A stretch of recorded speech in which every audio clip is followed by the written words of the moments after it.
What the hell is that? I came out here to make a quick video.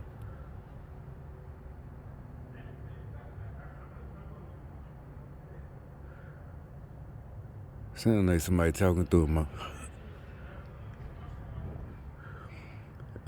giving a soapbox speech down around the corner or something.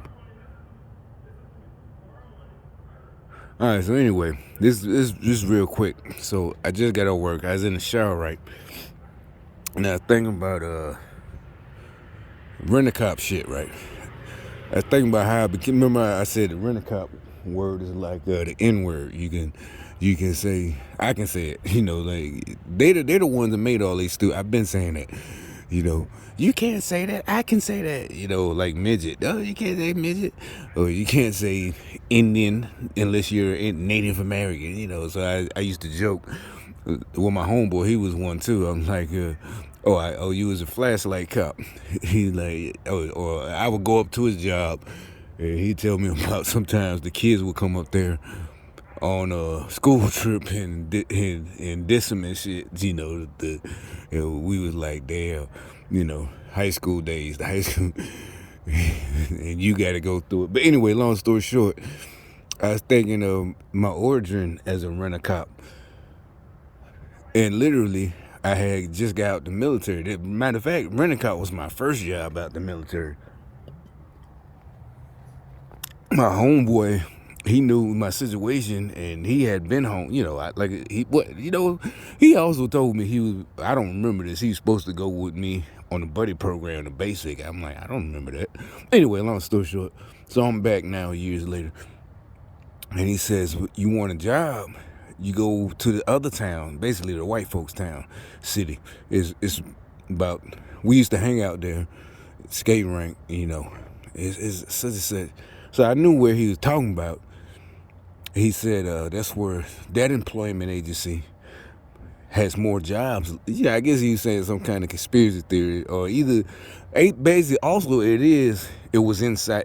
I think it still is inside a library, inside the public library. That nobody knows about it for real, and most of the people from our city, they go to the main one downtown, and that's why it's so packed. And even though they're gonna have the same jobs in the system, but I guess you're gonna get service and you do. So long story short, come Monday, I go find it, but I ain't been down that way in years, since high school. So I get lost, and really, because of 80s comedians, Tim Allen, the Coke Man, that men, the stereo men don't ask for. I've been had started asking for directions if I get lost. I don't do that drive around shit. I'll stop in a heartbeat at a gas station. Hey, do you know how to? And nobody ever turned me down. Oh no, you try. Hey buddy, oh no, you go up here, you make a left. I never had no problems. But so I pull up in the gas station, and a white dude is in line already. He's paying, and so I'm not jumping. I think I'm like, he gonna know that I ain't trying to, cause I ain't got nothing in my hand. I said, hey, do y'all know what such and such city employment agency is?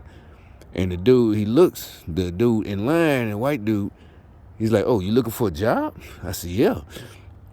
He said, he gave me all the info. He was looking for rent-a-cops because they got a new contract, because there was a strike going on. And so my first gig was to sit out all night in front of this supermarket that was having a strike. And basically he said, don't worry about it. If something happened, don't get out your car.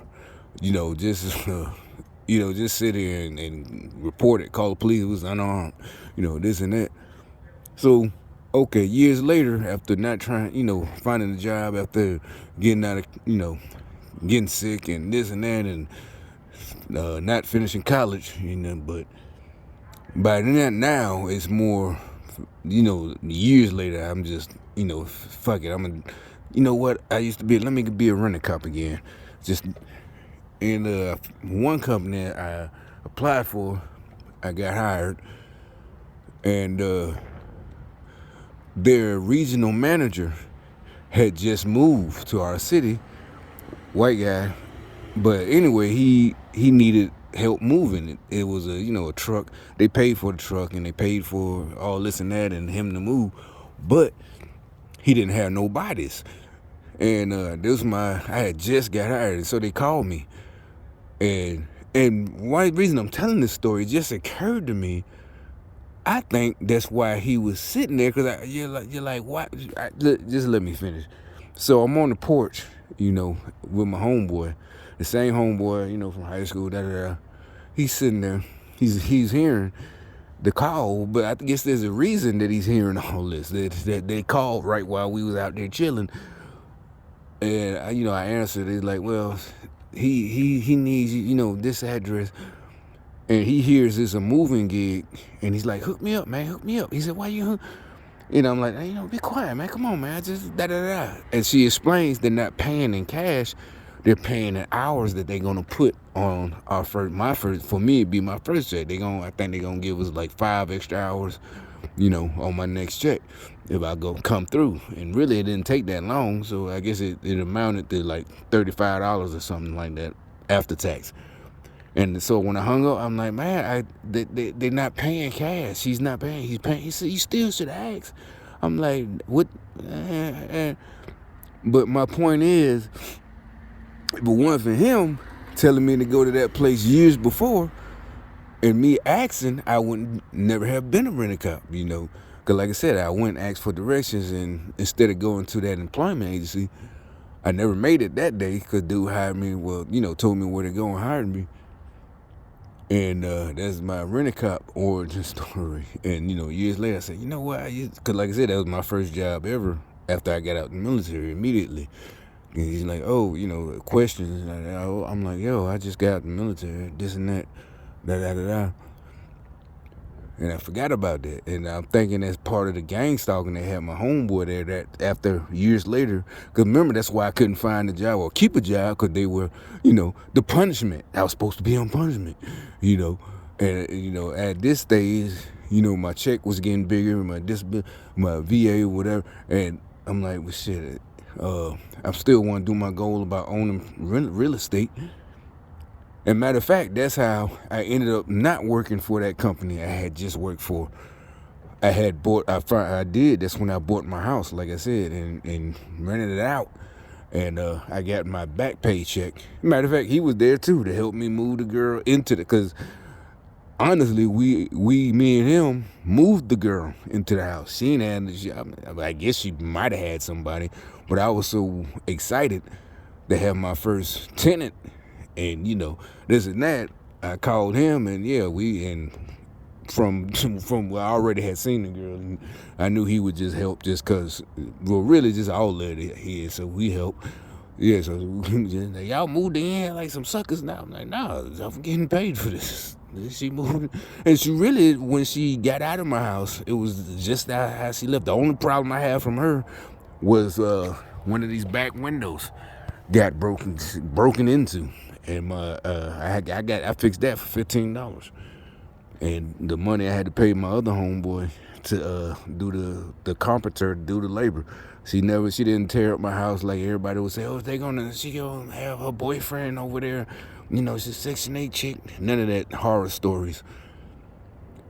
And really, she only had to move out because I got sick and fucked up everything while I was in the hospital, and ended up losing the house. But I told her ahead of time. She finished the whole year lease, and everything was straight. But yeah, anyways, so I just had to tell that story. Like, wait a minute, oh shit, you know what?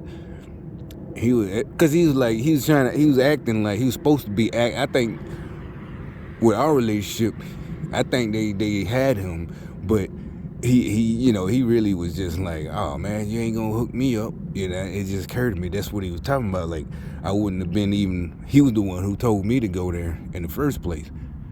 But anyway, that's it. I'm just gonna go in.